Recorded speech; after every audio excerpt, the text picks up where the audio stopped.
people are so, oh, well, everybody does get hurt. And for a lot of people, the church has hurt a lot of people. Yeah. Because they misconstrue Jesus with the church. And what Jesus teaches and what some people can use in a church setting to manipulate the word, to manipulate you, that can hurt. And that has happened. I've seen it happen. It's happened to me. It's happened, and everyone, because everybody who's ever been in a church, at some point in their life, they were like, man, I love it. I love going to church. Yeah. I love it. I love listening to the music. I love listening to the choir. This, this pastor's so fire, man. Every time I hear him, I just want to, jump for joy. And it's the best thing ever until you got to work with people. Yeah. And you got to work with broken people. Yeah. And then what happens? Someone says something to you that you don't like, or for a lot of people, it's a lot of things. There's a younger person who has more authority in the church than you have, and they say, hey, I need you to sweep the bathroom. And are you willing to have a servant like that? Are you willing to wash somebody's feet like Jesus did?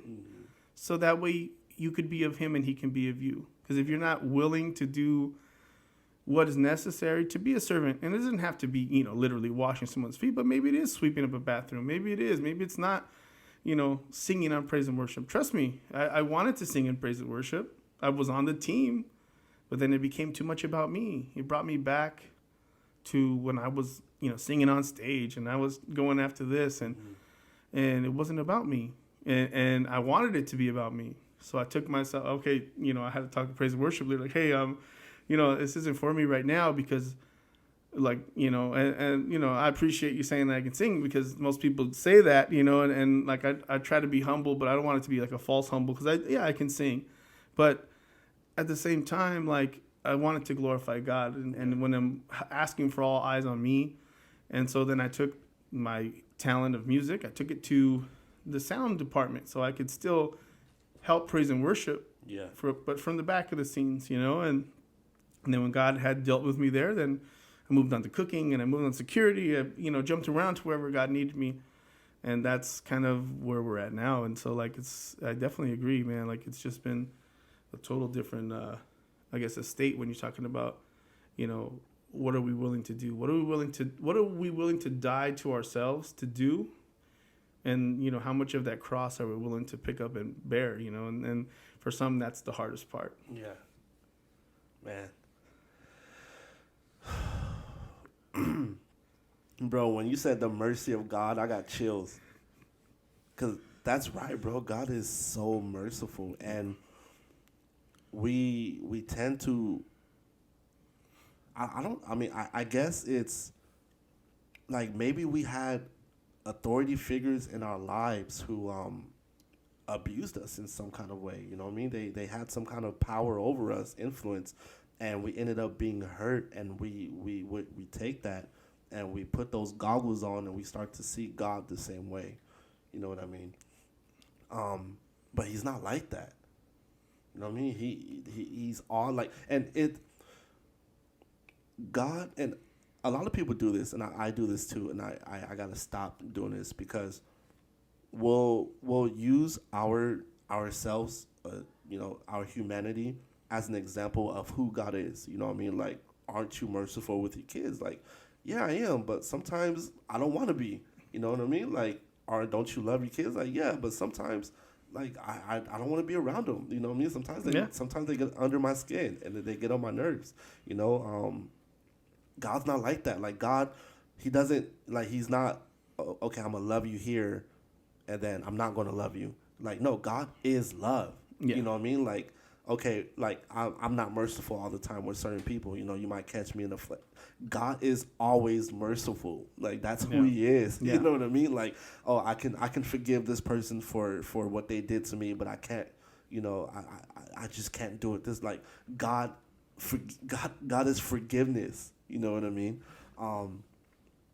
And so we have to understand that who God says he is who he really is. Yeah. You know what I mean? And it's not like he's a much better parent than I am. He's a much better father than I am. Mm-hmm. He's a much better lover than I am.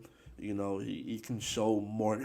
Like if you need compassion, like God can give you compassion in ways that I can't give to you. Absolutely. You know what I mean?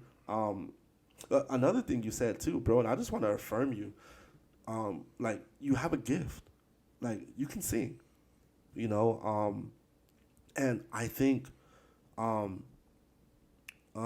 think that the gifts that God gives us, like I think we have a natural desire to want to express that gift. Yeah. You know what I mean? And I don't think I don't think that it was you making it all about yourself. I think it was you having this burning desire to express the gift that God gave you, you know? And there's a scripture that I read this the other day and it clicked.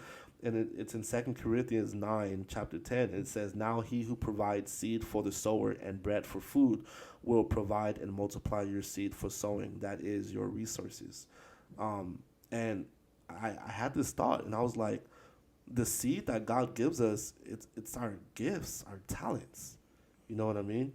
And however we use those is up to us. But like God has given, like me too, like we both have a gift of music. Yeah. You know what I mean? And we both have a natural desire to express that. Like when I got taken off of the praise and worship team, I didn't sit myself down. I got sat down.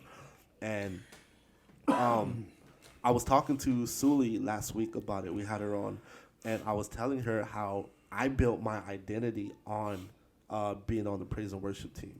You know what I mean? But when I sat down, when I got sat down from praise and worship, that desire never left to want to do music. So I waited, and then I waited until I got the green light from God to start doing music, and now I do music. Yeah, that makes sense. I mean? Yeah. No, I totally get you. Yeah, that does make sense. You know, because you're right. God doesn't ever take your gifts away. Yeah.